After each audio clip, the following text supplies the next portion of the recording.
Trophy winner from UK Strictly Come Dancing. She has reinvented her career and is now an author of 3 books. Life coach, hypnotherapist, meditation teacher. Ladies and gentlemen, Camilla Sacre-Dallerup. Thank you. I love it.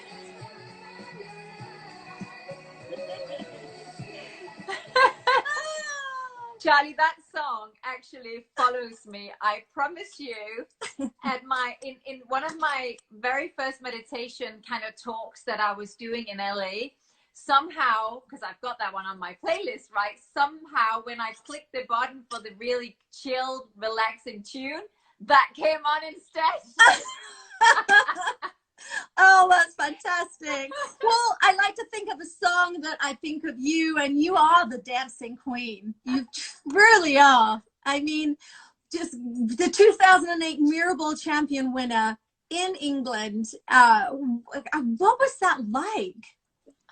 Well, I'll never forget the night where I remember Tess Daly just like interviewing us before we went on and did the last dance. And she sort of went, "This is it.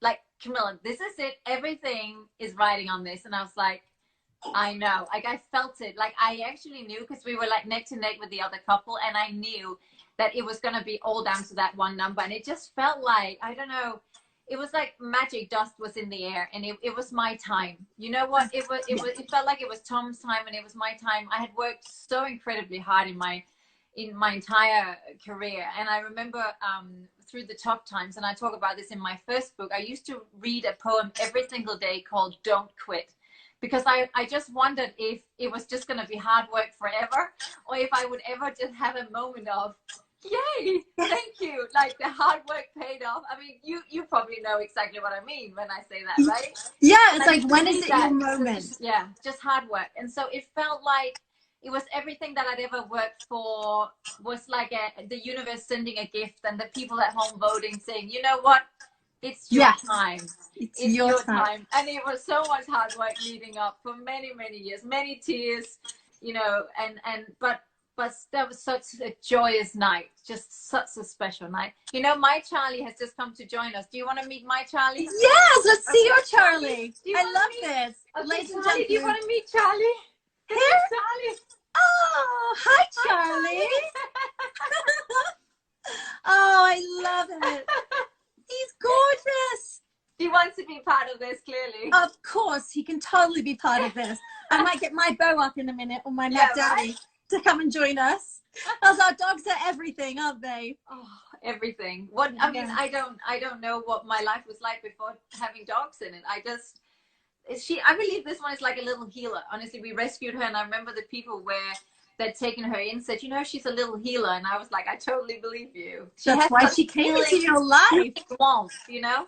Yeah, she picked you because you knew that you have that with you. You know, you're a healer, you're calming, and she was like, I'll take you as my mummy. Right? They totally pick you. They totally do. Oh, I love it. I love it.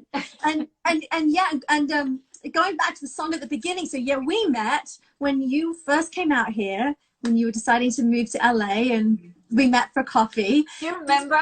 Yes. I mean, we sat down, and you were, that was so important when we sat down, because I had so many questions, and I knew that you'd done it all before, and I was so new to everything. I'd never been to LA, and I decided to move here.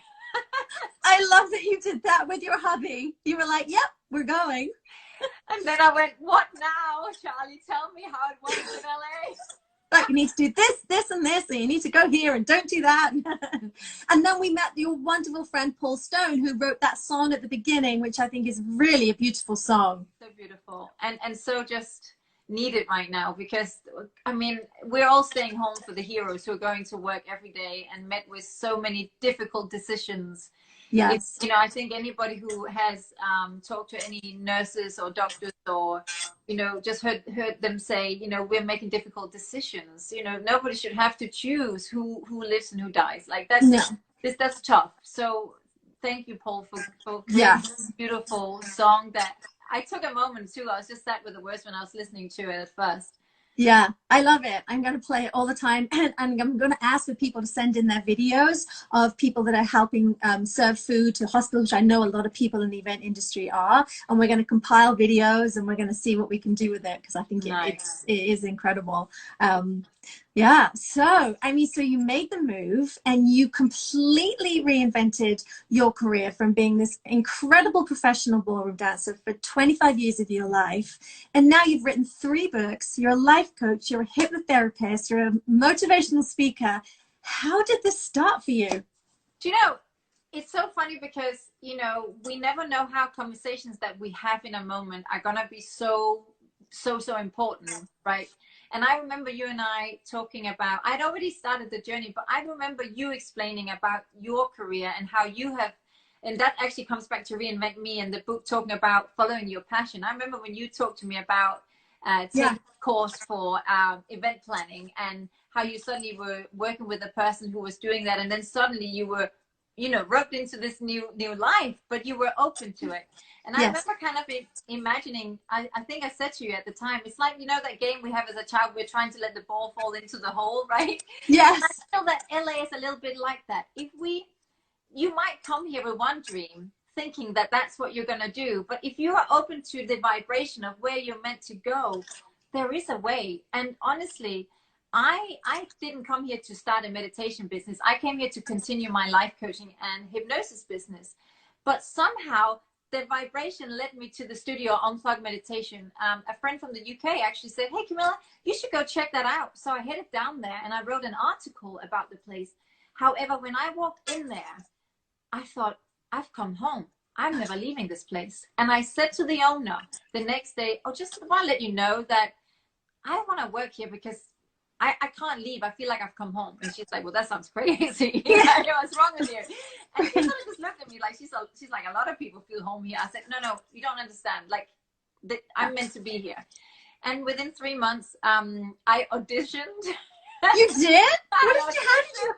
Who auditions to teach meditation? Oh my God. What did you have to do for that? I felt so nervous. It was like I was auditioning for a stage play, you know. Yes. And the lovely owner, who I'm really close with to this day, and we do so many collaborations, she said, you know what?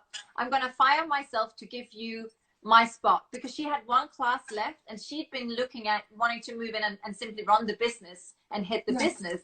And she said, I'm going to fire myself for you. Oh my gosh. And I'm still doing it to this day, 6 years on.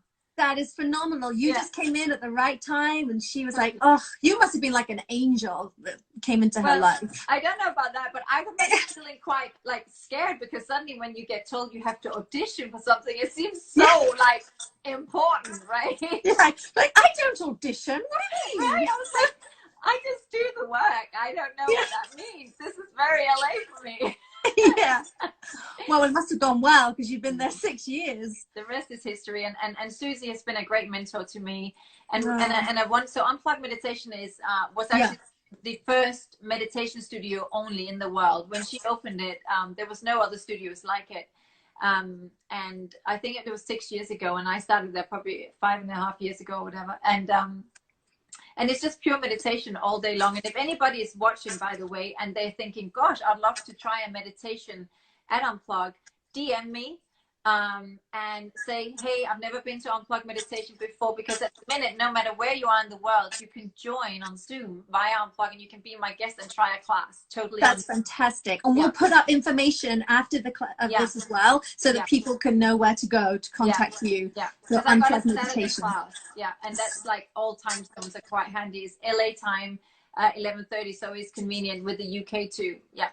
Okay, brilliant. My magic Courtney will put that together for you. Yeah, so Unplugged Meditation, and that's in it's in Santa Monica. And so after all this is over and the world is back to normal, you can go to your classes, but if not, you can take them by Zoom, which is fantastic. Yes, exactly. But are you wedding planning via Zoom right now? I'm so curious to know that. Yes, I'm doing a lot of talking consultations and everything by FaceTime. But I really love that, because I'm getting to see people's faces more, whereas normally it's all on email or phone call. And I don't know, it's like I feel that people are needing that human to human, seeing each other. Do you find that? I mean, this feels just like we're sat in the same room. This is I great. know. It's brilliant, but we don't have a cocktail. I have my tea. No, I know. I just had a little espresso before I sat down. I like my espresso. I always say to everyone that comes on, imagine we're in a, you know, having a cocktail or a cup of tea in Starbucks or something. It makes You look so cute, though. You look so cute. Thank you. You look gorgeous and you're beautiful. I have to wear my glasses now, though, so I can see all the comments. You're getting some people that want to shout out coming up. So okay. but it keeps going by so fast, so that when I see it come up again, I'll go do a shout out. But so how did you always have like a book in you? How did your first book come about?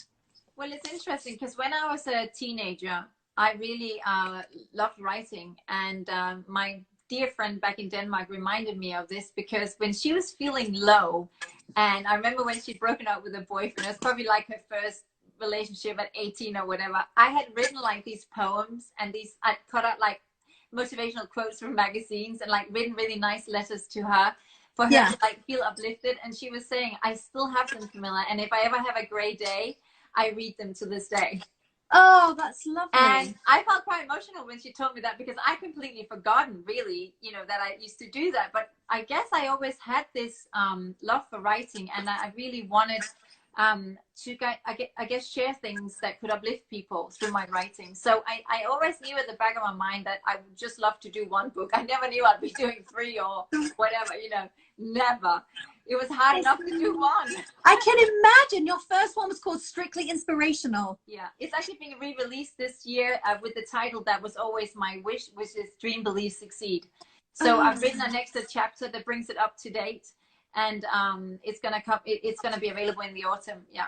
Oh, that's great. Yeah. Dream, Believe, Succeed. So it is Strictly Inspirational, but it's with a different title and new things. Yes, because it was the smaller title before, was Dream, Act, Believe, Succeed. So they allowed me to finally have the kind of cover that I wanted, which is very plain. I didn't want the dance on the front. I just wanted it very kind of, because it is my story, but I didn't write it to tell my story. I wrote it because I thought if some of the painful stuff that I've gone through could help somebody else, then that was the purpose of it. And I just feel that this Dream, Believe, Succeed is more aligned now. And if somebody could just think, I really want to do this, but I don't know if I've got what it takes, I want them to read it and think, yes, you do. Like the only difference from somebody here doing it and somebody here not doing it is sometimes just doing it. No matter how uncomfortable it feels, just doing it. Yeah. Like, it was scary. I mean, it must have been the same for you. It was scary moving countries and knowing nobody. It's terrifying. It's terrifying. Your husband is saying here, please wait a while till you write your 4th book. Did you say that? Yeah, he just said that. Hilarious. I'll talk to her, Kevin. I'll say, come on. No joke. It's the first time he's actually said that. After this one, he did go, babe, you're going to wait a couple of years, aren't you? Because I kind of disappear for 6 months, like in my bubble in my office. As soon as I finish work, I'm in there writing. And I think he was like, okay. Oh, am I going to get my wife back? He must be so proud of you, though. He is. He's an amazing. I mean, we do a lot of brainstorming together as well. Actually, when I did Reinvent Me, he very much helped me with the title, and we would totally brainstorming.